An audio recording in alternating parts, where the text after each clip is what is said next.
Budget speeches are prone to flourishes and embellishment.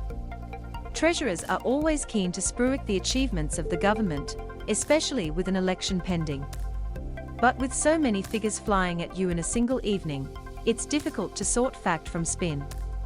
And so it was with Treasurer Josh Frydenberg's budget speech on Tuesday night.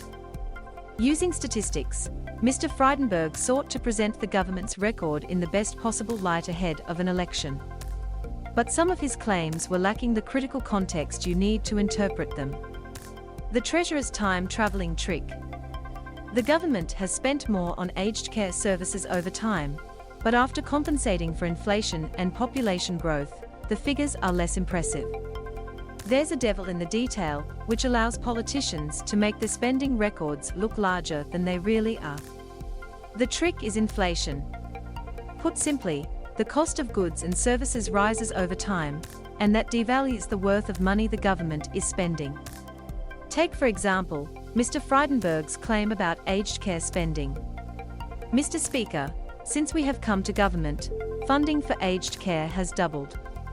Indeed, in nominal terms, this accords with estimates in the budget papers for spending on aged care, which Fact Check takes to include residential care, home care and veterans care, but to exclude spending on the aged pension, some concessions and other forms of income support.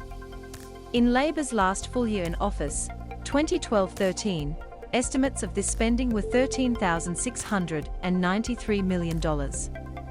By 2020-21, it had doubled to $26,979 million.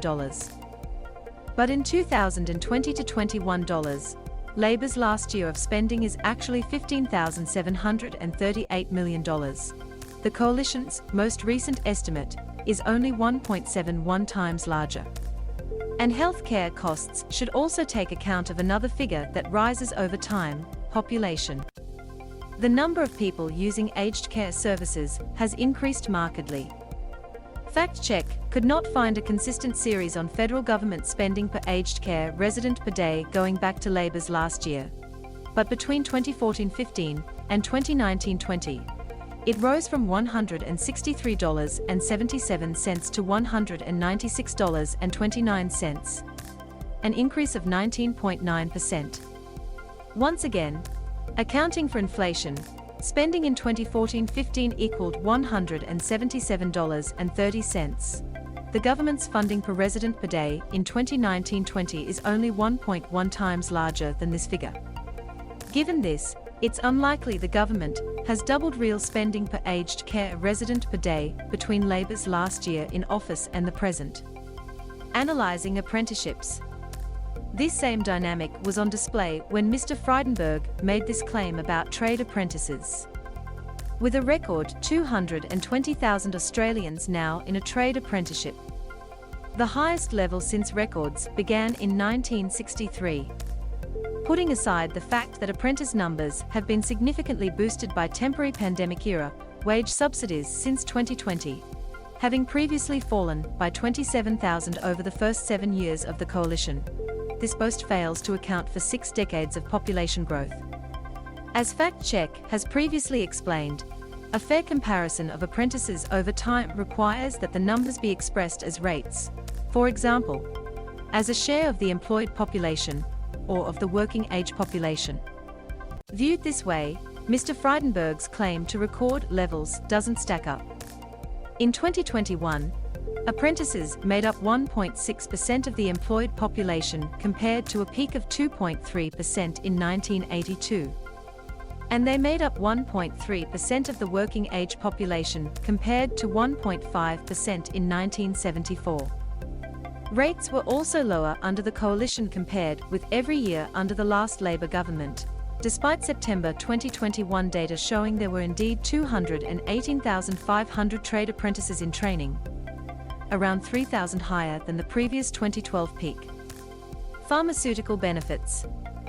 Experts say a single medicine can have a dozen item numbers on the pharmaceutical benefits scheme. Large numbers, like those in Mr. Frydenberg's trade apprentices claim, often seem impressive, but are less so when held up to further scrutiny. And so it was with the Treasurer's claim on the pharmaceutical benefits scheme. We have approved more than 2,800 new or amended listings on the PBS, nearly one per day. The Treasurer's claim was met with some skepticism by medical experts contacted by RMIT ABC Fact Check, with the consensus that new listings were far outweighed by amended ones. Simply put, the number reflects a range of changes that is made to PBS listings, only some of which reflect new innovative drug listings, said the director of the Menzies Centre for Health Policy at the University of Sydney, Andrew Wilson. Those changes can include everything from price cuts to new methods of administering a drug, experts said, while a medicine approved for multiple uses would also have multiple entries on the PBS register, and its approval for more uses would expand this further. The claim relies on the fact a single medicine can have literally dozens of PBS item numbers, said Paul Cross, a former ministerial advisor under the Howard government. While all the amendments were important, he said that counting them all as individual listings does exaggerate the government's performance because the industry simply does not produce a new medicine every day. Professor Wilson said, "It has been an extraordinary period of growth in truly innovative medicines, many very costly, and new listings on the PBS reflect these. But these still remain the minority of new listings on the PBS." Bulk billing rates. Even when a rate is used in lieu of a raw figure, extra information is sometimes needed to aid interpretation. Mr. Frydenberg's claim that bulk billing rates are at a record high is another area where his numbers match up with reality, but might not mean what you think they do. Mr. Frydenberg did not specify whether this claim related to bulk billing rates for all Medicare services, or just for GP visits.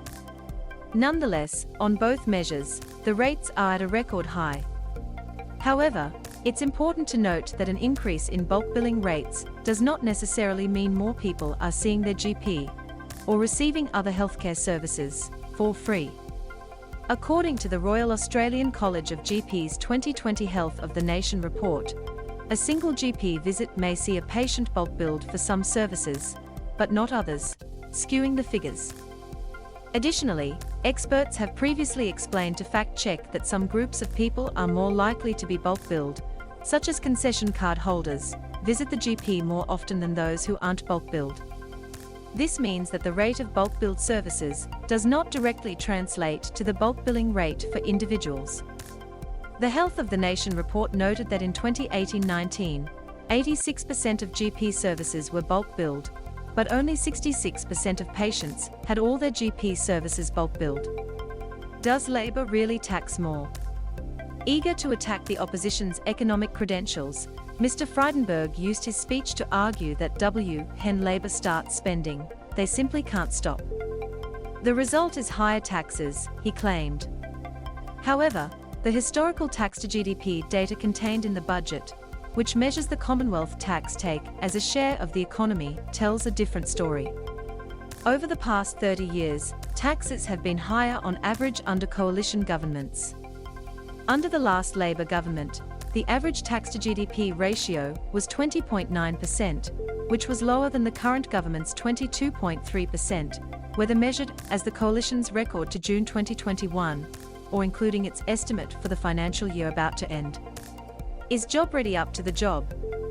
There's more to university places than meets the eye with regards to Mr. Frydenberg's claim. The Treasurer claimed there were more than 30,000 new places at universities last year. But how does it stack up?